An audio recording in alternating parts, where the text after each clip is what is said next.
God's peace in Christ Jesus, dear friends. I thank the Lord for you and for his work in you to once again take time out in your week to join with me in God's word and to be shaped by and marveled at the story of Jonah and God's interaction with this very unique prophet in the Old Testament.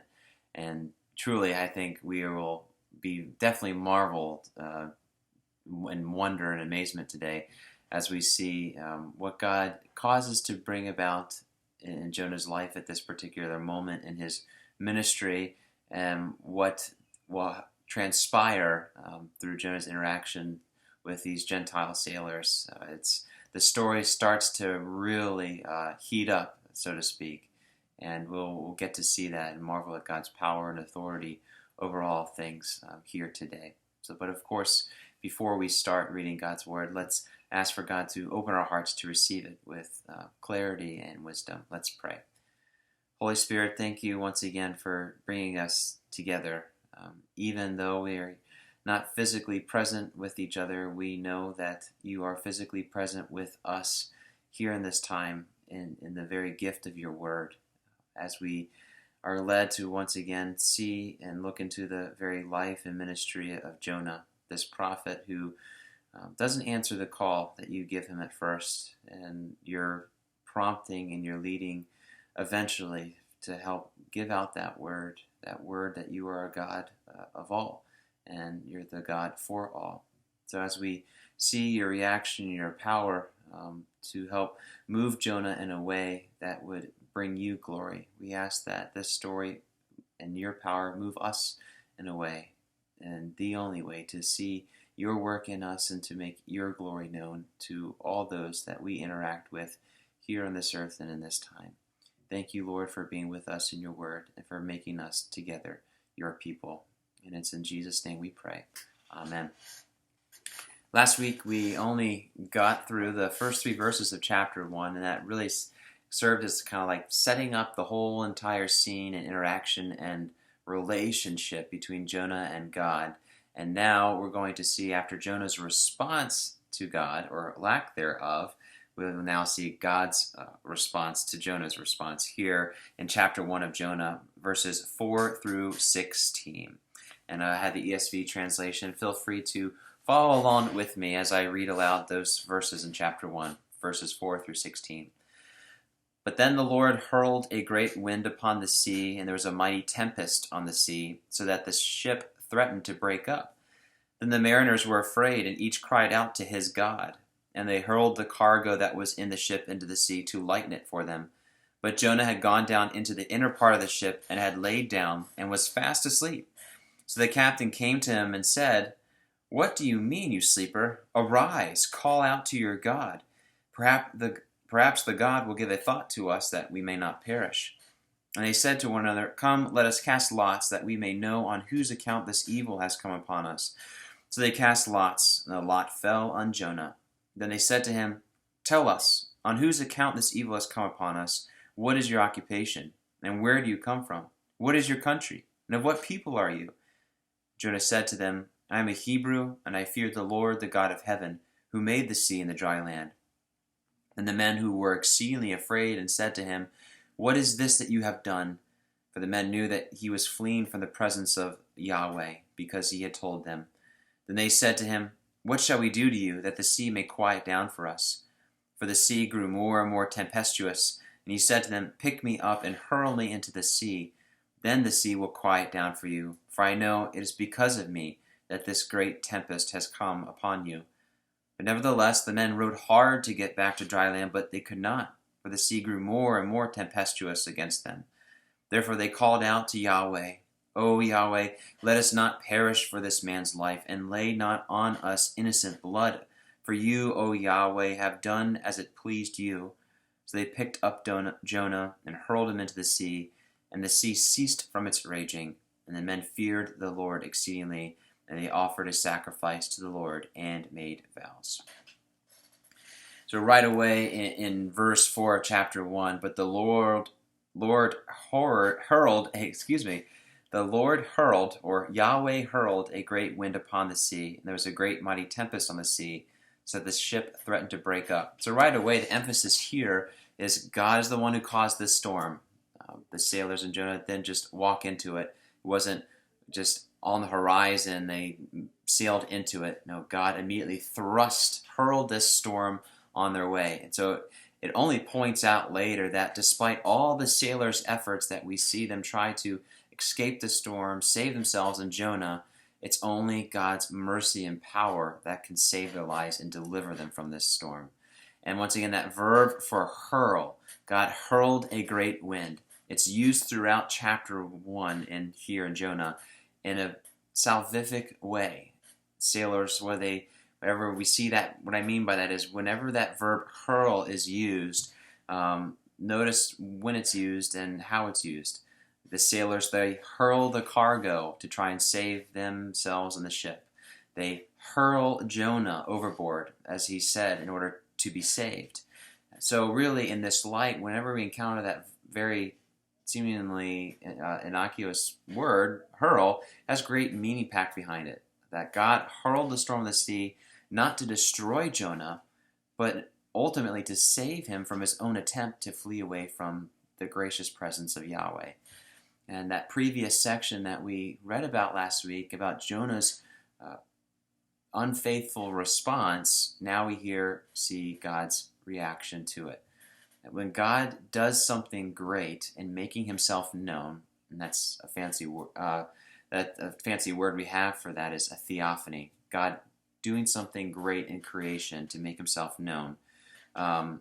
We see prophets, the normal Old Testament prophets, they usually respond with awe and faith. I think of Isaiah when he sees the heavens open and God on his throne with all the seraphim, and Isaiah says, "Woe is me, for I am undone. I'm a man of unclean lips." Complete awe and terror and faith. But Jonah, silence. Nothing. And so God hurls the storm, but it's not in a way to inflict destruction. He's hurling the storm in an attempt to save Jonah from fleeing from the gracious presence of Yahweh. The ultimate goal of hurling the storm is to lead his people back to him. For as Jonah flees, we see also God goes with him in the storm. Jonah can't get God off his back. He cannot hide, he cannot travel, he cannot sleep, put himself away where God will give up on him. So, and also in Old Testament context, what you usually also find that a storm is a setting for theophanies, God's physical or grand appearances in creation that answers the inner storm or struggle going on in a believer's or prophet's life. And I think about Elijah when he's hiding away in the mountain, and the Lord causes a great storm and fire to surround him, this theophany. But God then appears and speaks to Elijah in a still and quiet voice. God is now, we see, answering Jonah in this huge and terrible storm in response to this inner storm, this struggle of faith going on in Jonah's heart. Also, another example is God answering Job out of the whirlwind that Job is encountering. Verse 5. Then the mariners were afraid, and each cried out to his God, and they hurled the cargo that was in the ship into the sea to lighten it for them. But Jonah had gone down into the inner part of the ship and laid down and was fast asleep. So once the storm hits, we see the sailors immediately react with fear. And I think the fact that they're sailors and are afraid should also it will indicate that this was not some measly 5-minute blow-over thunderstorm. This was a monster gale storm to be nothing else to be reckoned with. Because these are sailors, and I think if a sailor is in great fear of a storm, that means the storm is a pretty big one. And the word for fear used here is used progressively in different ways. We'll see throughout the rest of the chapter. We first see the sailors move from fear and trembling of their lives to great fear and trembling, and then great fear and worship of God. You kind of see this progression. fear, this utter loss. What do we do? And then this great fear and trembling. What is this that Jonah has done? And then ultimately that led to great fear and worship, that it was the Lord who delivered them from this storm. And what do we see the sailors initially try to do out of this fear? Invoke as many gods as possible. Try to seek out all avenues to try and find their way out of the storm. And it's this interesting juxtaposition because they're fighting against the only true God who can save them, while meanwhile they're trying to invoke any other gods that they can think of to help. And so in this context of calling after all these different false gods for help, another aspect that we don't see in the English language, which happens in the Hebrew, is that the sailors, they weren't just hurling cargo overboard to lighten the load of the ship, but also to lighten the load, aka appease the gods that they were praying to. They were hurling the cargo over maybe as like sacrifices. You had, back in those days, people believed in gods who controlled the storms and the seas and the waters. And so also, they weren't just trying to lighten the ship, but they were casting over this cargo as maybe sacrifices to appease the gods that they were invoking, by sacrificing their goods over to these false gods. Kind of interesting. That's hinted at in the Hebrew language, which we kind of miss in the English. But this is the blessing of Bible study. And notice again the motive that kind of started off with Jonah. In the first 3 verses, God said, "Arise and go." And what does it say? Jonah descended down into this town and descended into the recesses of the ship. So this motive of Jonah escaping the gracious presence of Yahweh and descending into hell, so to speak, as he continues to go down. And this is the 3rd time it's used now. Go down into the belly of the ship to try and flee from God's presence. And the sailors, they are so terrified. They're doing whatever they think is possible to help spare them. And yet Jonah just goes down to escape and sleep without a care in the world or what's going on. And it's also significant because he goes down while everyone else on board is working together to try and save their lives. So instead of helping, Jonah kind of just shrugs it off, goes down as far as he can to possibly avoid helping and avoid ultimately the presence of God. He goes into the innermost recesses of the ship. And then not only that, he goes down even further. It says he lays down to sleep. So by recounting of all of this, it's showing that Jonah is completely disconnected from the world. He's trying his best to cut himself off from God and also from the people who are in great need or in a dire situation for help on the boat. And those ultimately God is trying to send Jonah to preach in Nineveh. And below the deck, Jonah, it's this move from action to inaction. It's just complete withdrawal. As the sailors increase, we see Jonah decreasing all the more, descending. And we see this really sharp difference between the two. Here are these Gentile sailors doing everything they can to save. And yet Jonah, a Hebrew Israelite, God's chosen people, completely ignoring and withdrawing all the more. And that motive of lying down and sleeping is quite often described or pointing as a signifier of death and burial in the Old Testament. Look up Psalm 88, Job 14, verse 12 is another good one. So it's just a sharp, distinct contrast of Jonah preferring darkness as to light, comfort rather than struggle. Jonah's preferring his own ways instead of God's ways.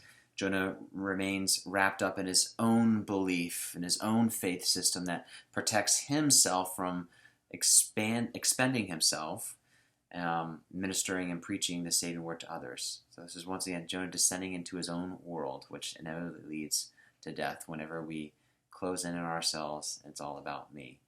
And yet the storm rages on, around and within Jonah.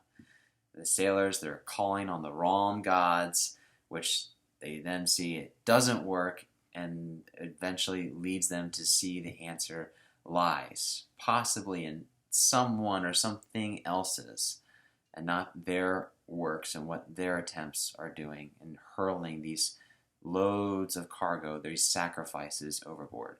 Verse 6. So the captain came and said to Jonah, "What do you mean, you sleeper?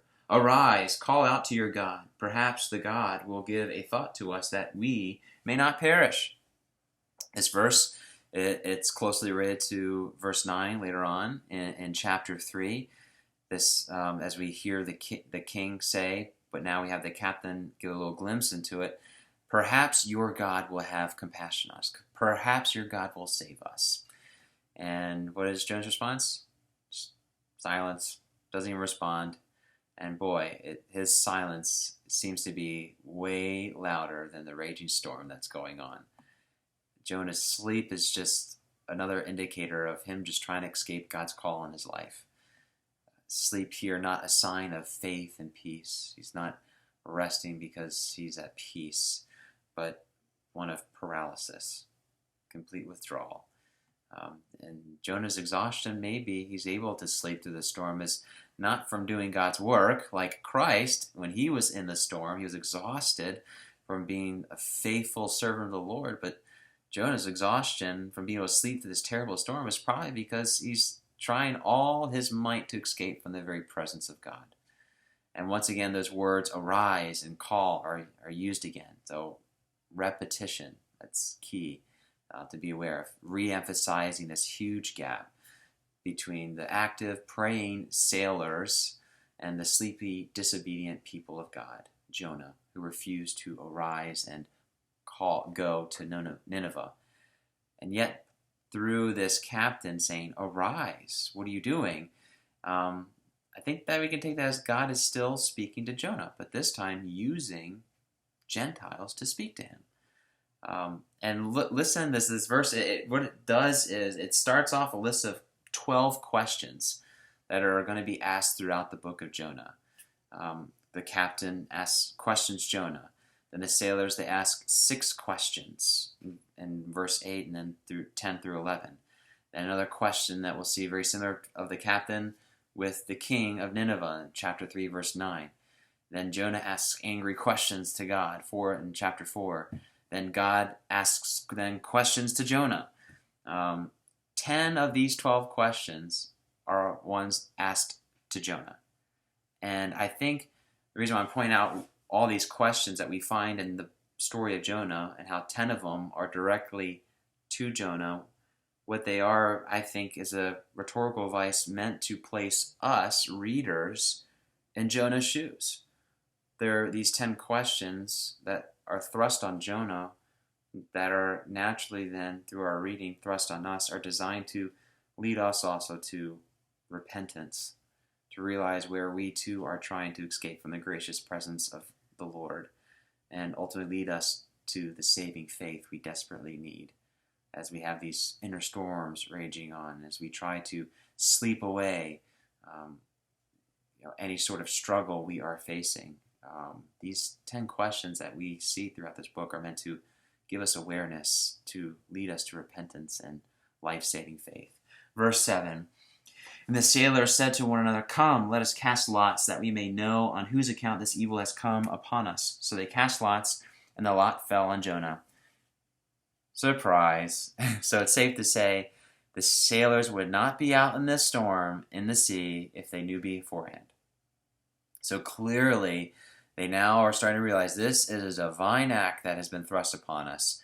Someone is angry at us, or someone specifically. We need to know who and why. So they cast lots, and bingo, bango, bongo, it's Jonah. So verse 8, they then turned to him and said, "Tell us on whose account this evil has come upon us. What is your occupation? Where do you come from? What is your country? What people are you?"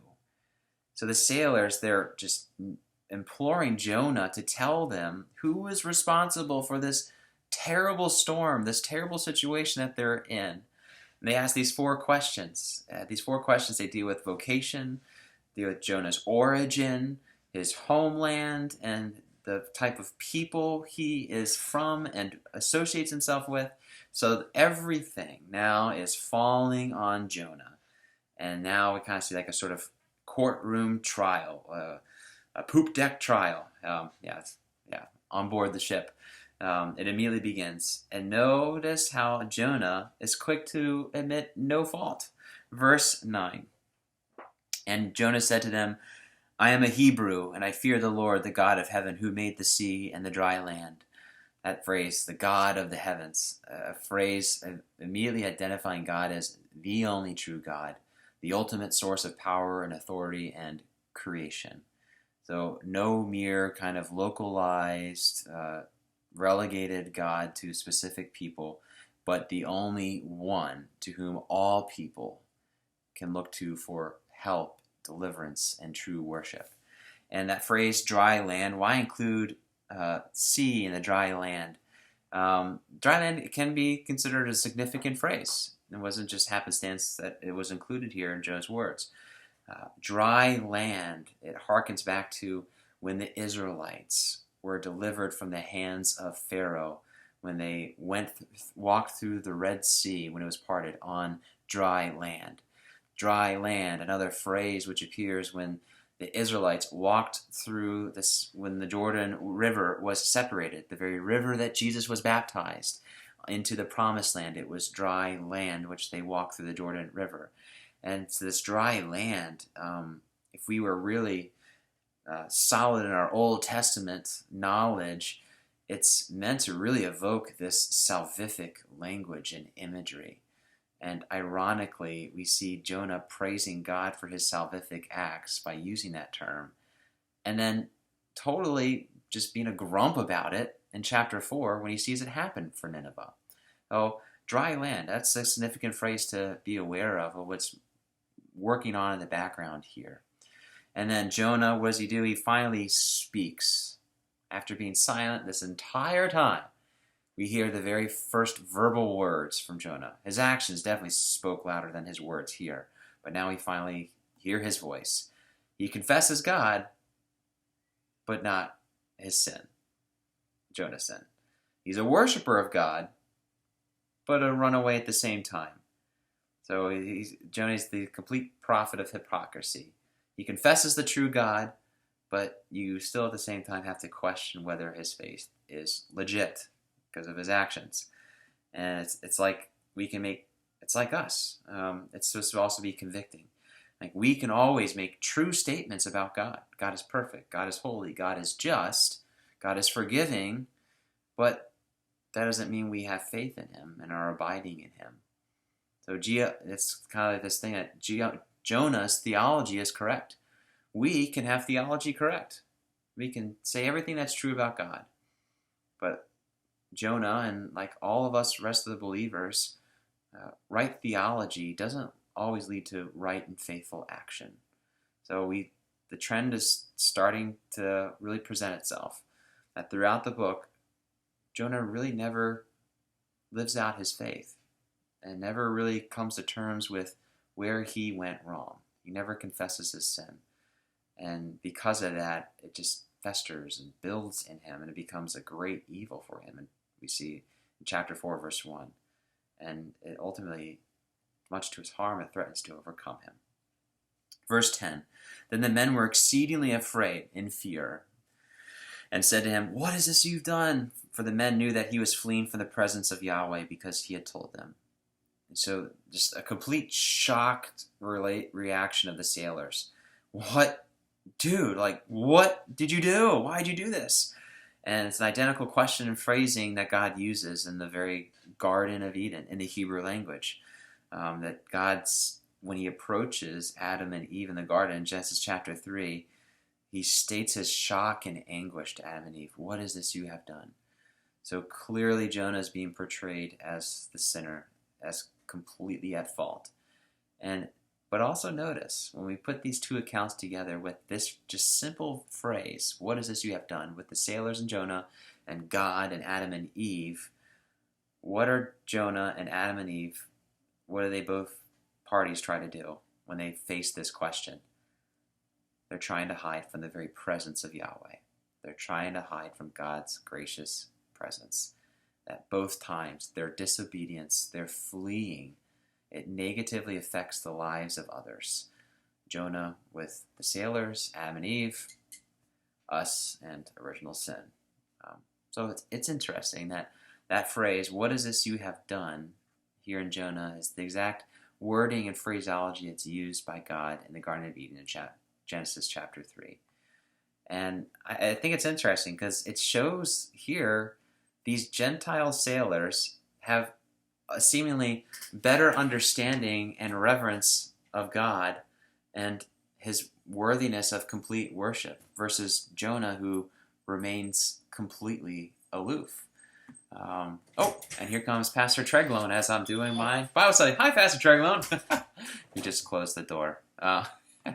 Anyways, this is the beauty of doing Bible study just as a one-take kind of thing. Verse 11. And then the sailor said to him, "What shall we do to you that the sea may quiet down for us?" For the sea grew more and more tempestuous. So this greater building sense of urgency is increasing on part of the sailors.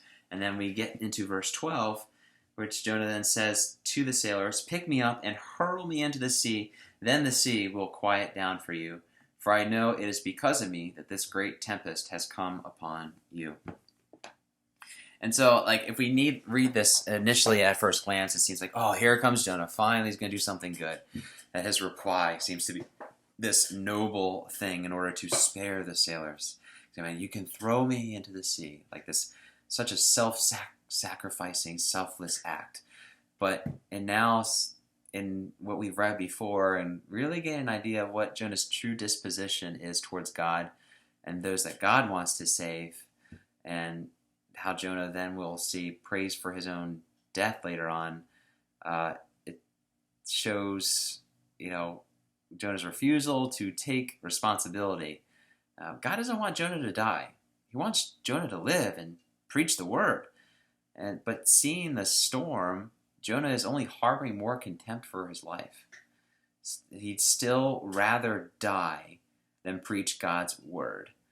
So keep Jonah's disposition in mind at what he's always been trying to do up until this point. So rather than seeing this possibly as Jonah finally doing a selfless act, Jonah, on the other hand, this is probably more another just sinful, unfaithful response. This is another attempt to flee from God's presence. Man, I can't get God off my back. What's the next thing I can do? All right, just have them toss me into the sea and see what. Then God really won't be able to do it because then I'll die. It's better for me to die than endure seeing God deliver foreign Gentile people, these non-Israelites. And it's just so interesting that Jonah has this perception that death might just be the best means to get God off his back and to excuse himself from the mission that God's calling him to. And yet, still, juxtaposed between this, you see the sailors and the captain, they seek any other alternative to help Jonah and save his life. Jonah is the only one in the entire book who has an unholy, sinful, cheap view on life. That is, he seeks and prefers death rather than deliverance and from being in the very gracious presence of Yahweh. He doesn't value his own life. He doesn't value the life of the sailors or the Ninevites. So this is a prophet unlike any other we read about in the Old Testament for sure. But lastly, of course, we can also take this as a prefigurement or a pointing towards Jesus Christ. That also, too, by offering himself as a sacrifice, Jonah saves the sailors. So there is that aspect we do have to acknowledge, that Jonah's deliverance by means of a big fish can be seen as a vindication of his sacrifice. And Jonah's actions and rescue after 3 days of being in the belly of the fish, it points towards Jesus' sacrificial death and his resurrection, his vindication. So he sacrifices himself under God's judgment and death being the penalty he deserves, sacrifices himself for the sailors' sake in order to satisfy God's wrath. But let's still don't glance over the irony of how pagan Gentiles have this outpouring, outright display to concern to preserve life. Their ethical standard is higher than that of God's chosen people, the Israelites. And that should really pierce us and humble us. Because so often, as Christians, we fall in that trap that we are always on the moral and ethical high ground. We stand above. We stand alone. And that can really set us in a dangerous spiritual trap. That we put ourselves on a pedestal as we look out and down on the world and those who aren't Christians. And we totally negate and neglect the saving work of God, that God is present in his creation and with all people. And there are people in this world, yes, they may not be Christians, but their actions can sometimes be more ethical and moral than me. Just like we see with these Gentile sailors versus Jonah. But once again, this should be something that pierces and convicts us. Verse 13. Nevertheless, the men rowed hard to get back to dry land, but they could not, for the sea grew more and more tempestuous against them. So once again, the sailors are striving and just looking at their grand effort to save Jonah, in stark contrast with Jonah trying just to end it all, just so he could get away from God. They are in a life-threatening storm, and they lost all their cargo, their source of wealth and money, and yet they're still trying to save the man responsible for all of this. Wow. I'm humbled. Verse 14. Therefore they called out to Yahweh, O Yahweh, let us not perish for this man's life, and lay not on us innocent blood. For you, O Lord, have done as it pleased you. And the irony now here is truly rich, that these pagan sailors are more concerned about life than Jonah. And adding to it, that Jonah, he may be innocent before the eyes of the sailors, but he is definitely not innocent before God's eyes. And so they put their words forth that God doesn't want Jonah to die, but to live and to take up God's mission to Nineveh. Their words are indicating what God is ultimately trying to do, save Jonah. But it's a no-win situation for the sailors. They'll perish if Jonah stays on board, but then it's also possible they'll be punished for throwing Jonah overboard and killing him. That's kind of like, what do we do? And so they're ultimately led to beg and ask for God's mercy. That's their only action that they're led to. And they're led to this understanding that that's their last and best possibility, to ask for God's mercy, to have God remove them of this guilt. And it's clear. Instead of Jonah, these sailors, they don't flee to God like Jonah does in the storm. They go right to him in prayer. And it's clear that even though non-Israelites, non-Hebrew people, non-chosen people of God, pagans, that fifth commandment is inscribed even on their hearts, pointing to the greater truth that all people, to a greater or lesser extent, are given an awareness of God's law naturally in their hearts, conscience. And another significant moment in this account in chapter 1 is this is the first time that the sailors invoke the name of Yahweh, God's true name. And then through that and through the prayer they're led to pray, they come to believe that he is the only one that is mighty to deliver and save them from this storm, from this terrible situation. Verse 15. So the sailors picked up Jonah and hurled him into the sea, and the sea ceased from its raging. And there it was. As Jonah is the ultimate sacrifice, they were delivered from the storm. The sea immediately ceased. from its tempestuousness. And isn't it interesting how everything and everyone in this account just appears to be filled with such raw emotion, except Jonah, who is completely numb to it all. And when God acts, his will be eventually done. The sailors as God hurled the storm, the sailors hurled Jonah, and God's will was eventually done. The storm ceases, and showing that God is the God of Jonah, and now too he is the very God of these Gentile pagan sailors. And finally, verse 16 for our time today. Then the men feared the Lord exceedingly, and they offered a sacrifice to the Lord and made vows. And there's that final progressive moment of fear that we saw kind of working its way through this section of Jonah. Their fear inevitably leads them to worship and revere the name of Yahweh and who he is. And the response, it's subtly, I think of it, it's very subtly like the disciples. After Jesus says peace to the storm, he says, stop, be still. The disciples' reaction is very subtly similar to these sailors in Jonah. They have this reaction. Who is this that even the winds and the waves obey him? Who is this? As soon as we pray and deliver over Jonah, the storm immediately ceases. Who is this God?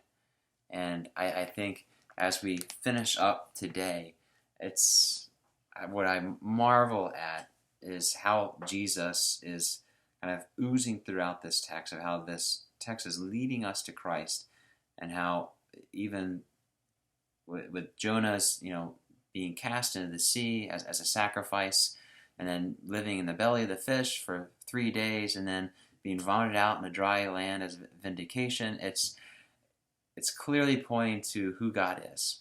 He is one that does not seek destruction, but he uses very powerful things to make his name known and make his presence known in order to bring those people he interacts with to a saving relationship with him. That yes, the storm was powerful, it was life-threatening, it was great. But the causer of that storm was right there with them, amongst them, and ultimately delivering them from it. And that's, I think, a key thing for us to realize, that as we see and deal with such terrible, evil storms, be they within our own hearts or around us, that yes, God in his great mystery allows these things to happen, and yet that does not mean he wants to see our doom and destruction. No, he causes these things to help us realize that God is still present with us in these storms, in these great times of trial, in order for us to see him in it, be led to him, and offer up our prayers and our lives into his very hands to deliver us from these things. And he does, ultimately in and through the very saving work of Jesus Christ on the cross, and all the more through the empty tomb, his resurrection on the third day. So I pray that this account really helps to put you in the shoes of Jonah and to reflect where we are so much like Jonah, where we try to escape God, and yet God does not allow us to escape him, and how God goes through extraordinary measures and uses extraordinary means to make himself known to us each and every day. So I pray that you don't fall numb to this text, and that you don't fall numb to God and his gracious invitation to you every day to be in his presence, to be his people, to be his child, and to continue to go out into the world and preach his word of salvation and grace and mercy and power to people who need to be aware of it and ultimately be led into that saving faith as God has given you. So continue to arise and go about your day, and in the name of the Lord bless you and keep you this week. Thank you, dear church.